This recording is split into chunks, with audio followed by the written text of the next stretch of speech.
Hi there.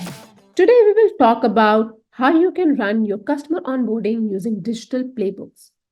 Before we dive into onboarding, let's quickly understand what digital playbooks are. Digital playbooks are tools that allow you to run your pre planned initiatives across the departments consistently. That too without the need to code, model process, or deploy complex workflow systems. With this understanding, let's explore your customer onboarding playbook. Customer onboarding is a process of setting up your customers to be able to use a product or service with a desired goal. I have a sample customer onboarding playbook ready in an Excel. What customer onboarding requires is a series of activities to be performed across different roles. For example, we would need a sales representative to be able to do the sales handover to the account manager or to a customer success manager, followed by customer success manager or the account manager to be able to understand the customer's goals and objectives and be able to map to your product or service. Also, if your product requires some data onboarding, then you will for sure need an implementation engineer to be able to map the fields and the requirements, bring that data on board, and test it thoroughly.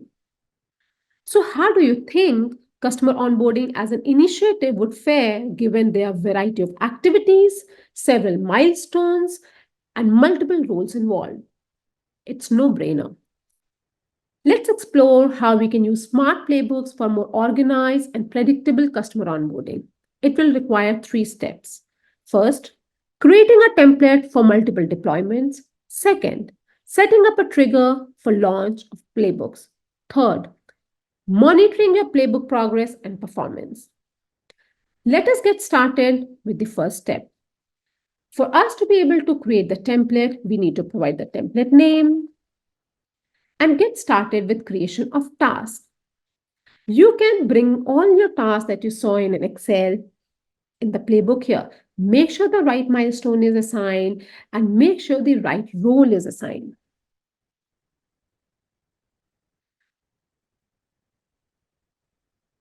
You can add multiple tasks in the process. For the sake of this video, I have created a template. You can see there are different activities assigned, mapped to different milestones and assigned to different roles. And once your template is ready, we are done with part one. For the second step in the journey, we will go about setting up triggers. There are two ways of setting up triggers. You can manually assign accounts to your triggers for the launch of playbooks, or you can automate the triggers.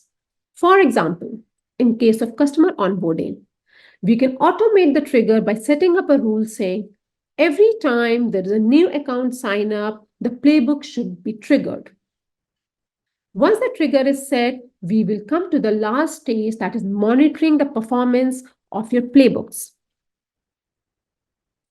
In the summary, you can see all the playbooks and how they are performing.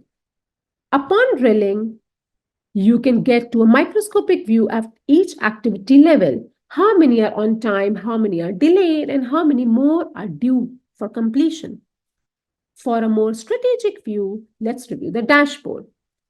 The dashboard will tell you how your playbooks are performing overall. What is your on schedule versus delayed rate? How are your team members performing? Is any team member overloaded with work? Is any team member lagging in their performance? Do they need any assistance from your end for them to be able to perform their job perfectly?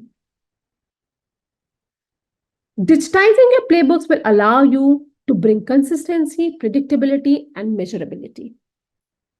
Today, we talked about customer onboarding, but digital playbooks are worth any pre-planned initiative like employee onboarding, compliance tracking, and others. Do explore the digital playbooks and share your thoughts.